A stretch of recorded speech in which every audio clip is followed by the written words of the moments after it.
Good day everyone, so I want to talk a bit about positioning and rotations in this video. Now positioning is all about where you're positioned on the field, and rotations are all about the order of execution of the abilities of your team. And I feel like positioning is not really it's not really given the proper attention in content creators and in the content creator space, as well as in the theory crafting space, whereas rotations are very often the focus. Even on my own YouTube, I know a lot of people are always asking me, well, what team should I be running? What are the artifacts? And then occasionally some people will be like, well, what should be the order of execution of my abilities? In other words, what's my rotation?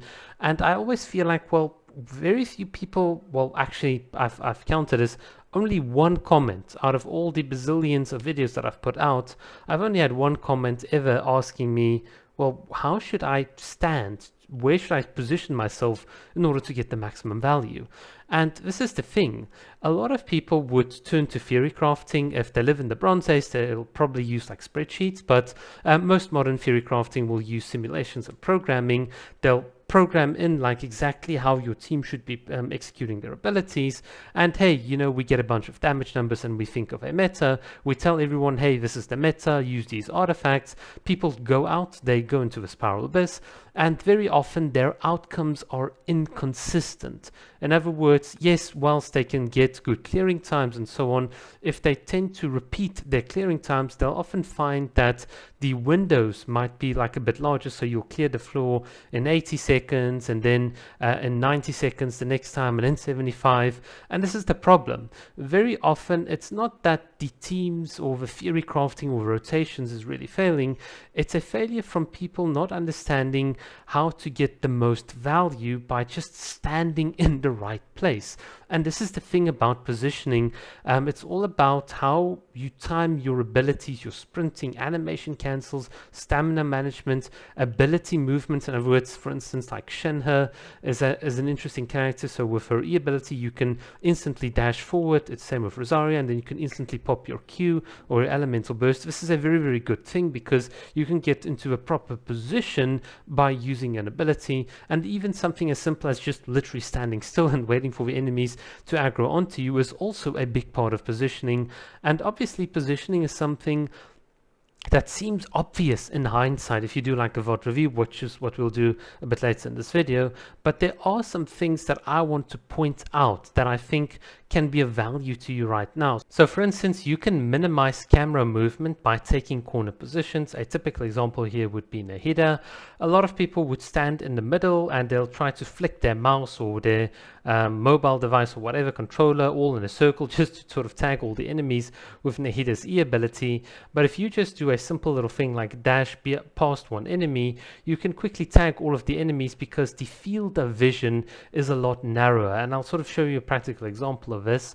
The other thing is to force enemies into a sort of locked position, in other words, at the boundary of the abyss or at dead end in the overworld, essentially making their movements more predictable and making it easier for you to kite them. So a typical example is Magokenki. A lot of people would, after his sort of first phase, try and force him to sort of go back or like sort of dash back into the a corner of the abyss, and once you do that, it's a lot easier to control him. And this is a very, very good thing about positioning. Otherwise, if you keep Magokenki like in the middle of the battlefield and you cast your big Bennett ult, well, he's now kind of zips around, and that's very, very annoying.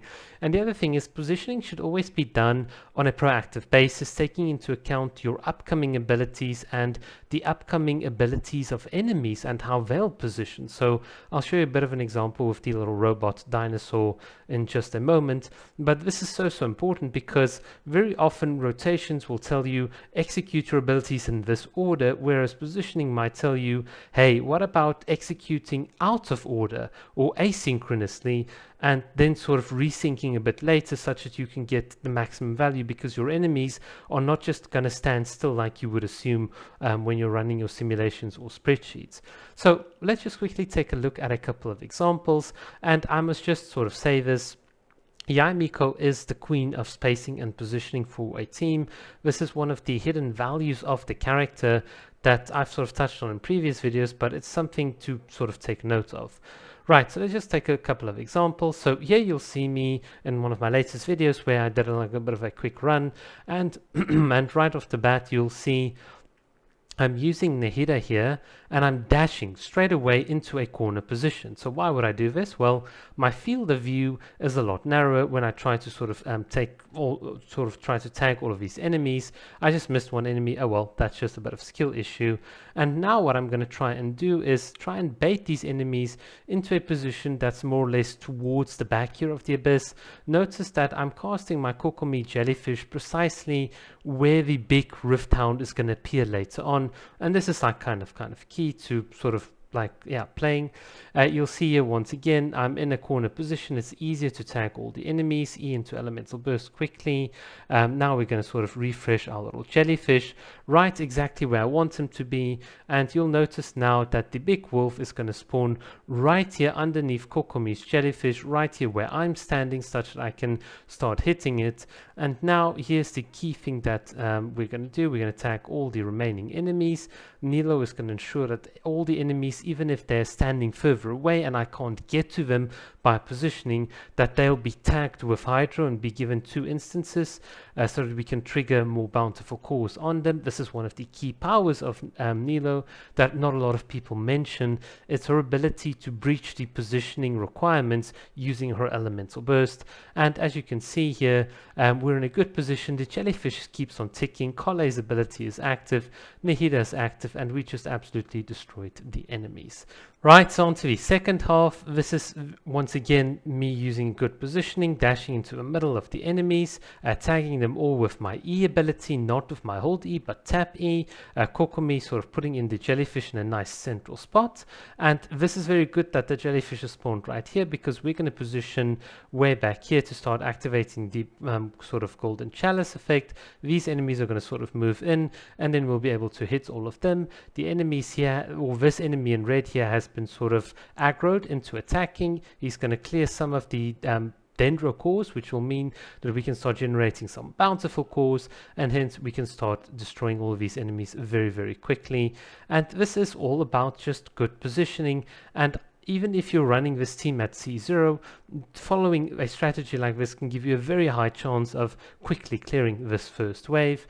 And what you'll now see is something very, very odd from what I'm doing. I'm running away because I want to start activating my abilities on the sort of second wave that's going to spawn in, but I haven't killed the first wave because I know from my abilities that Kokomi's jellyfish is going to sort of trigger Nahida's trikarmic purification. So there's no so I'm not really banking on the dendro cores here.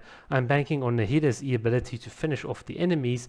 And because my Nahida's got a C1 and like fully crowned on her burst, the triggering interval itself actually matches Kokomi's jellyfish. You can only do that with a C3 Nahida, but in my case it is a bit of an advanced technique that allows me to to proactively start positioning for the next wave. Once again, corner position, tag all the enemies, put down our abilities, and now of course we can't inflict Hydra onto all of the enemies, so we use Nilo's elemental burst.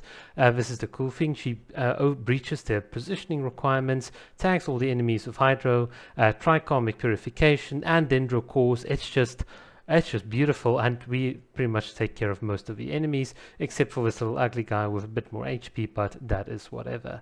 And then finally, I'm not going to play through the dinosaur clip here, but one thing to note is that you want to try and hug him as much as possible, and this will allow you to generate the maximum amount of bountiful cores. And this is sort of good technique if you want to sort of take care of him in the single target environment. Very often people understand that their abilities are casted in front of their character, and hence they might actually be in a worse position when it comes to dealing single target damage, because your Nilo's water ring is not touching the enemy, and it's most likely that the enemy has too much dendro applied, so you'll lose out on that damage. But if you keep on hugging the enemy, then of course you can sort of be in a good position. You'll see now I'm doing exactly that. I'm hitting the enemy and I'm immediately dashing and almost sort of to the position where he's going to lay down, and then I'm casting my abilities. But yeah, that is here's Kokomi. That's been for the sort of positioning perspective. I'm just going to mention one last final word, and that is on Kazuha. Kazuha is in my opinion, better than Sucrose for the very simple reason that he's also one of those characters that kind of breaches the positioning requirements by allowing you to swirl on your current position, like where you are at. And of course, once he goes up in the end, plunges back down, he creates another secondary swirl that pulls in or keeps enemies to where he is positioned, and it's just so good. So this is why, in a nutshell, Kazuha is better than Sucrose, which has some auto-targeting issues and swirling the wrong enemy, even if you are in the correct position. It is kind of annoying. But yeah, guys, that has been it for this introductory video on positioning versus rotations. Let me know what you think. Cheers.